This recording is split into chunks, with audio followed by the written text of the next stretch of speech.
오늘은 어버이 주일입니다. 우리를 낳으시고 기르신 부모님의 은혜에 감사하면서 하나님께 예배 드리는 주일입니다. 하나님께 무엇을 감사합니까? 우리에게 부모님을 주신 것입니다. 다시 말하면 우리가 태어난 것입니다. 우리는 부모님을 통해서 이 땅에 태어났습니다. 부모님은 우리를 세상에 보내시기 위해서 하나님께서 선택하신 도구입니다. 부모님께서 우리를 수고롭게 낳으시고 우리를 키워주셨습니다. 그래서 하나님께서는 하나님을 믿는 자는 부모를 공경해야 한다라고 말씀하십니다. 신명기 5장 16절에 보면 너는 내 하나님 여호와께서 명령한 대로 내 부모를 공경하라. 그리하면 내 하나님 여호와가 내게 준 땅에서 내 생명이 길고 복을 누리리라.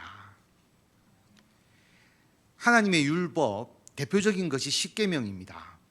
오늘 읽은 말씀은 십계명 중에서 5번째 계명, 하나님과 사람과의 관계에 대한 계명 중에서 사람에 대한 계명의 첫 계명, 내 부모를 공경하라. 이 계명은 약속이 있는 첫 계명입니다. 계명에 어떤 약속이 있습니까? 내 하나님 여호와가 내게 준 땅에서 내 생명이 길고 복을 누리리라. 왜 부모를 공경해야 합니까? 도덕과 윤리의 문제가 아닙니다. 우리가 부모를 공경해야 하는 이유는 부모님은 하나님께서 우리를 이 땅에 보내시기 위해 선택하신 하나님의 도구이기 때문입니다. 부모님은 하나님의 선물입니다. 그러므로 자녀로부터 공경받아야 하는 부모님의 권위는 어떤 윤리나 도덕으로부터 생긴 것이 아닙니다. 하나님께서 주신 것입니다. 부모 공경을 유교적 가치관이라고 생각하기 쉬운데 아닙니다. 공자가 태어나기 700년 전에 하나님께서는 모세에게 십계명을 주시면서 부모를 공경하라고 명령하셨습니다. 부모 공경은 하나님의 율법이고 하나님의 명령입니다. 그래서 모든 사람들은, 특히 예수님을 믿는 그리스도인들은 부모님을 공경해야 합니다. 공경한다라는 것, 존귀하게 하다라고 하는 뜻입니다. 그리고 성경의 문법적으로 보면 이것은 반드시 공경하라라고 하는 명령어입니다. 해도 되고 안 해도 되는 것이 아니라 반드시 해야 하는 명령입니다. 목사님, 부모도 부모 나름이지 그래도 좋은 부모만을 공경해야 하는 것 아닐까요? 오늘 하나님의 말씀에 부모 앞에 어떤 수식어가 있습니까? 자녀에게 잘해주는 부모를 공경하라. 아닙니다. 성품이 좋은 부모를 공경하라. 그런 말 없습니다. 예수님을 잘 믿는 부모를 공경하라. 아닙니다. 불교를 믿는 부모도 공경해야 합니다. 알코올 중독자인 부모도 공경해야 합니다. 부모 앞에는 단 한 글자가 있을 뿐입니다. 내 부모, 너희 부모. 영어 성경에는 your father and your mother. 자녀들이 아버지와 어머니를 공경하는가? 이것은 하나님을 믿는 신앙의 문제입니다. 왜냐하면 우리는 하나님을 하나님 아버지, 아버지 하나님으로 부르기 때문입니다. 아버지를 대수롭지 않게 생각하는 자녀, 또 부모님을 경멸하는 자녀가 하나님을 아버지라고 온전히 부를 수 있을까요? 그럼 하나님을 어머니라고 부르는 것은 사이비 이단, 하나님의 교회 세계 복음 선교 협회, 가시다가 하나님의 교회라는 그 교회 명칭을 보면 이건 이단이구나 라고 생각하셔야 됩니다. 장길자라는 여인을 어머니 하나님으로 믿습니다. 성경에 어머니 하나님이 별도로 있는 것이 절대로 나오지 않습니다.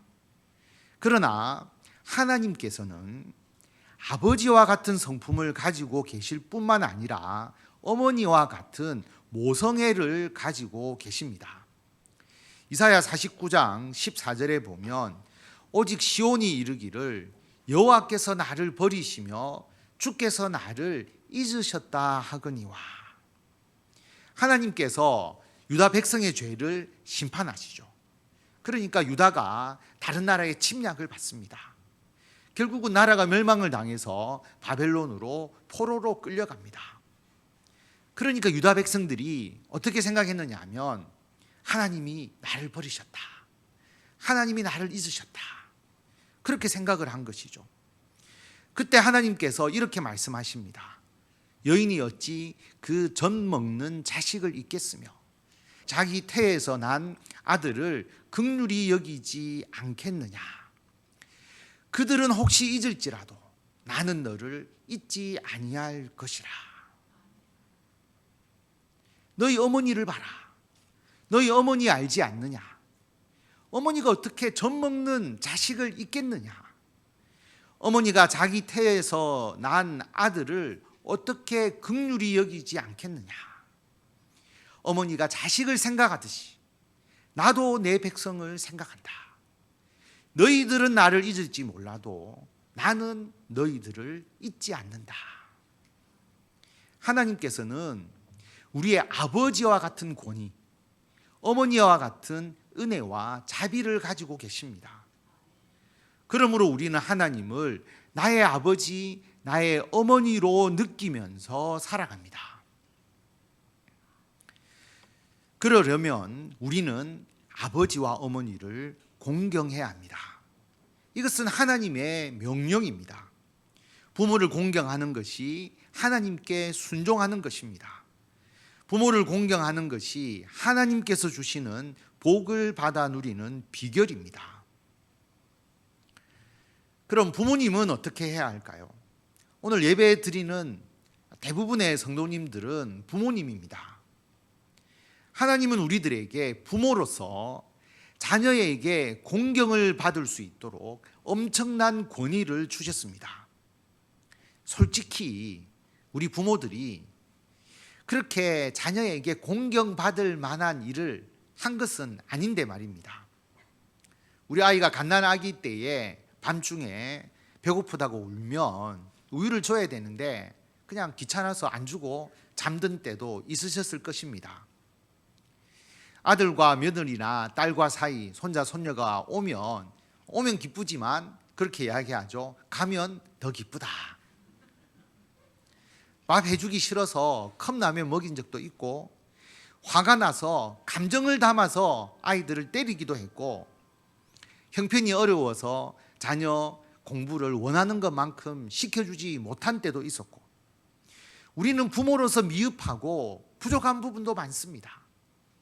그런데 하나님께서는 이런 우리 부모들을 자녀들로부터 절대적인 공경을 받도록 해주셨습니다. 그럼 우리 부모들은 어떻게 해야 할까요? 하나님께서 우리 부모에게 가정의 권위를 주신 이유는 대대손손 하나님의 복을 받아 누리는 믿음의 가정을 세우기 위해서입니다. 그렇게 하기 위해서는 우리 부모님들은 가정을 이끌어 가실 때에 하나님 아버지 하나님께서 하신 것처럼 하나님께서 모범을 보여주신 것처럼 하셔야 합니다. 그래야 가정이 복음화됩니다. 가정이 믿음의 반석 위에 든든히 서가게 됩니다. 우리 가정이 하나님의 축복의 통로가 됩니다. 요즘 가정의 문제가 무엇일까요? 가족 간에 소통이 되지 않는 것입니다. 어떤 분이 이야기를 하더라고요. 가족 간에 대화를 하십니까?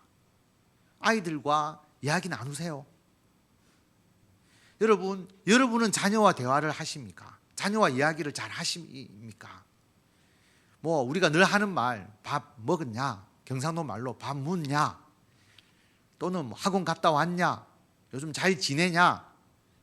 이 정도 대화를 말하는 게 아닙니다. 자녀들과 깊은 속마음을 나누고 함께 의논하고 있느냐라는 의미입니다. 구약 시대에 가족 간의 소통이 안 되는 가정 대표적 사례가 있습니다. 엘리 대제사장입니다. 사무엘상 2장에 보면 엘리 대제사장이 매우 늙었고 그의 아들이 제사장으로서 역할을 하고 있습니다. 그런데 그의 아들들이 온 이스라엘과 그리고 백성들에게 행한 일들, 그리고 회막문에서 수종 드는 여인들과 동침하였음을 듣게 됩니다. 그래서 그 아들들에게 말하죠. 너희가 어찌하여 이런 일을 하느냐? 내가 너희의 악행을 이 모든 백성에게서 듣노라. 모든 일, 하나님께 제사 드리는 제사의 예물을 이 아들들이 빼돌리는 일도 했었고요. 회막에서 수종드는 여인과 동침하는 엄청난 죄를 짓고 있습니다. 그런데 엘리 대제사장은 이 아들들의 악행을 누구로부터 듣고 있습니까? 모든 백성으로부터. 자기 아들들의 일을 아들로부터 직접 듣는 것이 아니고 백성들로부터 듣고 있습니다. 내 아들들아, 그리하지 말라. 내게 들리는 소문이 좋지 아니하니라. 너희가 여호와의 백성으로 범죄하게 하는도다.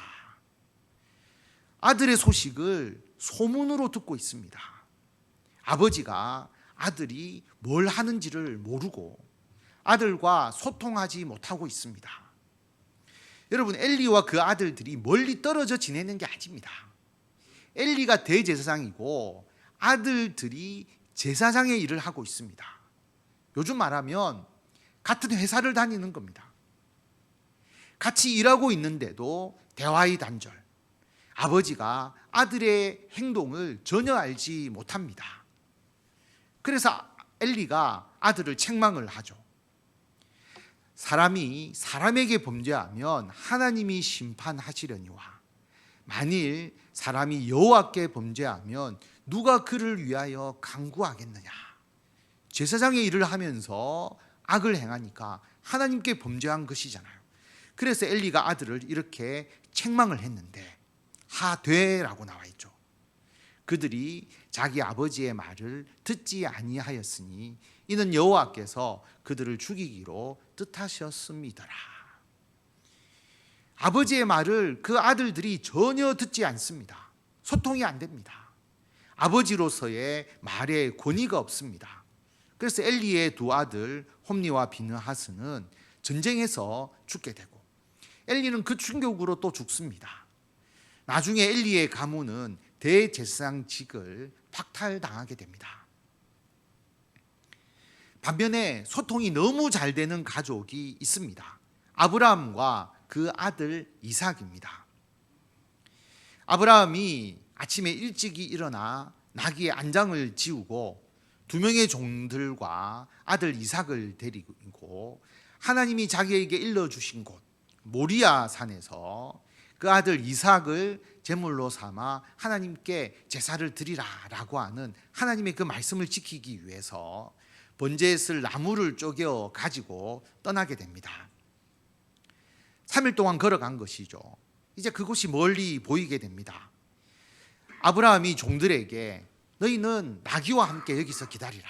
종들은 기다리게 하고 내가 아이와 함께 이삭과 함께 저 산으로 가서 예배하고 우리가 나와 이삭이 너희에게로 돌아올 것이다 라고 그렇게 말합니다. 그리고 아브라함이 이에 번제나무를 가져다가 아들 이삭에게 지우고 나무를 지고 가라 하고 자기는 불과 칼을 손에 들고 아버지와 아들이 모리아 산으로 갑니다. 여러분, 지금 여러분이 아들에게 야 우리 산에 올라가서 예배 드리자 하면 아들이 뭐라고 할 것 같습니까? 아버지 귀찮습니다. 왜 산에 올라갑니까?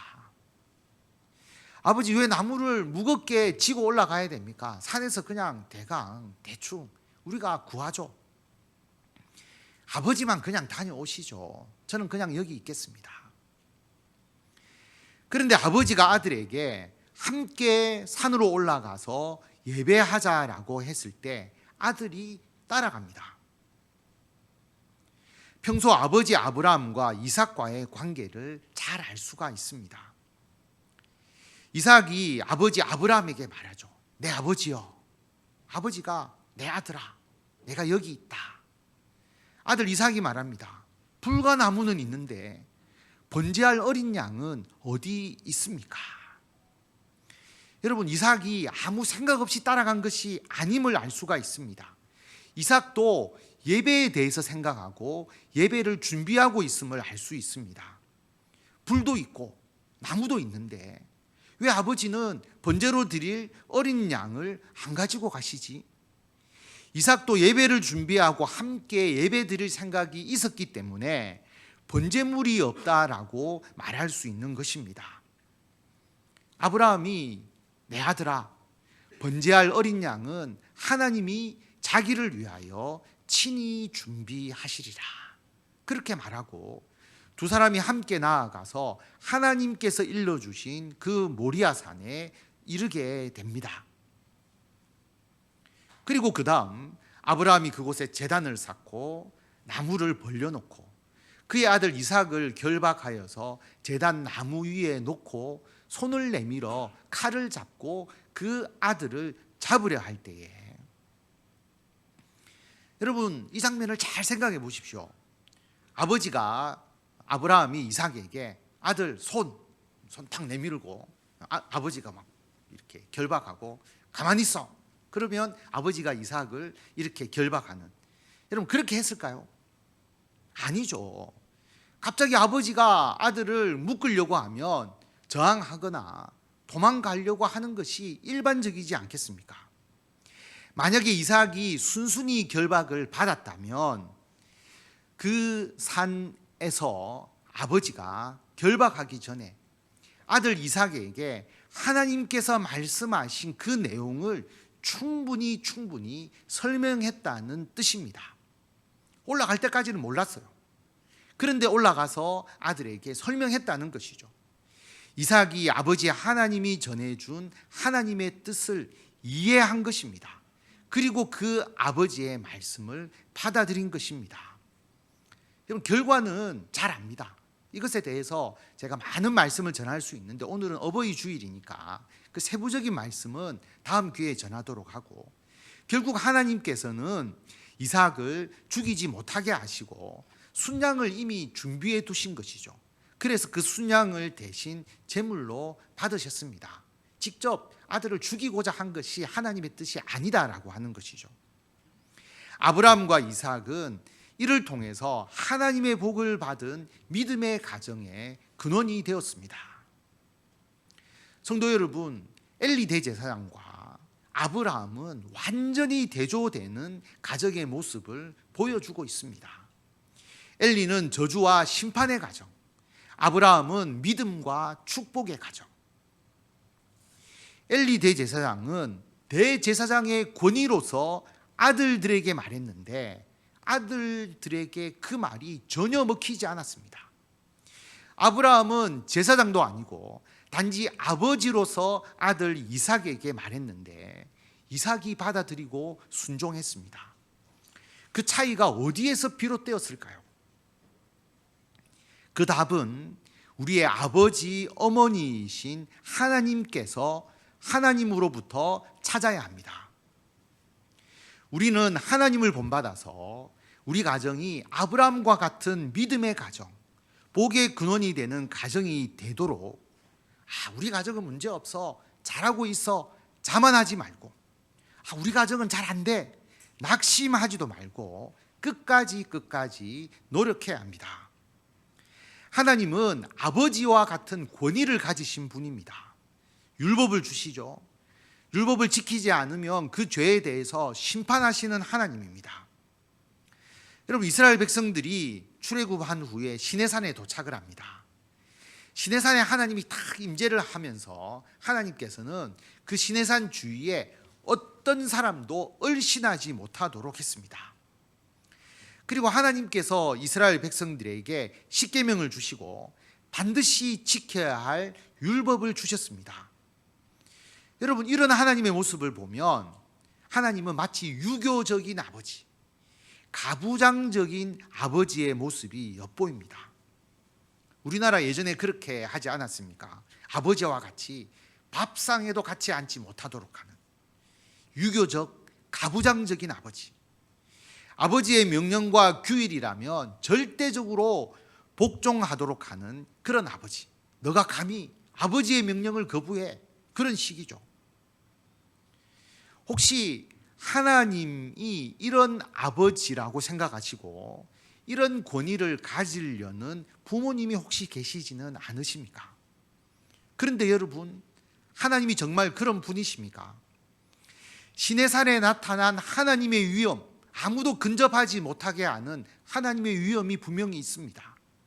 그리고 하나님께서 율법을 주시고 그 율법을 지키지 않을 때에 심판하시는 부분이 분명히 있습니다. 그런데 여러분, 그 이전에 하나님께서 어떻게 하셨는지를 알아야 합니다. 시내산에서 하나님께서 이스라엘 백성들에게 이 말씀을 하셨어요. 내가 애굽 사람에게 어떻게 행하였습니까? 내가 어떻게 독수리 날개로 너희를 업어 내게로 인도하였음을 너희들이 직접 보았지 않느냐? 이스라엘 백성들이 시내산에 도착하기까지, 출애굽에서 시내산에 도착하기까지 하나님께서 이스라엘 백성들을 위해서 얼마나 헌신하셨든지 하나님께서 이스라엘 백성들을 업어서 인도하였다라고까지 말씀하십니다. 어머니가 아기를 업듯이 인도하신 하나님. 실제로 이스라엘 백성들이 애굽에서 해방될 때 10가지 재앙으로 하나님이 애굽을 치시지 않습니까? 그런데 파리떼 재앙, 우박 재앙은 이스라엘 백성들이 사는 고센 땅에는 임하지 않았습니다. 여러분, 재앙을 내리는데 이스라엘 백성들이 사는 곳만 싹 피하면서 재앙을 내리시는 세심한 하나님. 장자의 죽음, 10번째 재앙이잖아요. 그런데 양의 피를 문기둥과 문설주에 바른 이스라엘 백성들의 집에는 그 재앙이 임하지 않았습니다. 대적을 섬멸하시면서도 자기 백성, 그 이스라엘 백성들을 세심하게 배려하시는 하나님의 모습을 볼 수 있습니다. 여러분, 홍해를 건너는 사건, 출애굽기 14장 21절에 보면 모세가 바다 위로 손을 내밉니다. 여호와께서 큰 동풍이 밤새도록 바닷물을 물러가게 하시니 물이 갈라져 바다가 마른 땅이 된지라. 이스라엘 백성들을 홍해를 건너게 하시기 위해서 하나님은 밤새도록 바닷물을 움직이셨습니다. 그리고 그 바닥이 마른 땅이 되도록 해주셨습니다. 왜냐하면 바닥이 질퍽거리면 이스라엘 백성들이 건너가기가 힘들지 않습니까? 하나님의 엄청나고 세심한 배려를 볼 수 있습니다. 사막에서 물을 먹이시고 만나로 먹이시고 곡식을 먹이는 거거든요. 고기 먹고 싶다 하시니까 메추라기를 보내어서 고기 먹이시고, 하나님은 자상한 아버지처럼 세심한 어머니처럼 이스라엘 백성들을 먹이고 보살피셨습니다. 성도 여러분, 하나님께서 그 시내산에서 권위와 심판자로서의 모습을 나타낼 수 있었던 것은 그 이전에 이스라엘 백성들을 이렇게 보살피시고 돌보셨기 때문입니다. 그러므로 우리들도 자녀와의 관계에서 이런 경험이 먼저 있어야 합니다. 아버지와 어머니가 자녀들에게 하나님과 같이 세심한 배려와 보살핌을 해야 합니다. 그런 가운데서 아버지로서 어머니로서 권위가 생기는 것입니다. 성도 여러분, 하나님께서 이스라엘 백성들에게 베푸신 것처럼 자녀들에게 사랑과 배려와 세심한 보살핌을 베푸시기 바랍니다. 이것이 소통의 시작입니다. 소통이 먼저 이루어져야 그 다음에 규범을 말할 수가 있습니다. 하나님의 소통 방식을 통해서 하나님께서 주신 자녀로부터 공경받는 권위가 우리 부모님들에게 더욱 아름답게 이루어지기를 축원합니다. 더 나아가 우리는 예수님으로부터 소통의 방식을 배워야 합니다. 빌립보서 2장 5절에 보면 너희 안에 이 마음을 품으라. 곧 그리스도 예수의 마음이니 그는 근본 하나님의 본체시나 하나님과 동등됨을 취할 것으로 여기지 아니하시고, 예수님은 하나님의 본체와 같으신 하나님과 동등하신 신이신데 그것을 취하지 아니하시고 오히려 자기를 비워 종의 형체를 가지사 사람들과 같이 되셨고 사람의 모양으로 나타나사 자기를 낮추시고 죽기까지 복종하셨으니 곧 십자가에서 죽으심이라. 종처럼 사람의 모양으로 이 땅에 오셔서 자신을 십자가에서 죽기까지 하나님께 순종했습니다. 왜냐하면 우리들을 구원하기 위해서입니다. 예수님은 분명 하나님과 같은 신입니다. 그러면 예수님은 우리에게서 보면 아버지 하나님과 같은 분이잖아요. 그런데 우리는 예수님을 아버지와 같은 분으로 잘 여기지 않습니다. 친구와 같은, 그리고 신랑과 신부와 같은, 부부와 같은, 그리고 어떤 때는 형제와 자매 같은 아주 친근한 이미지의 예수님. 어떻게 우리가 예수님을 그렇게 친근하게 여길 수가 있습니까?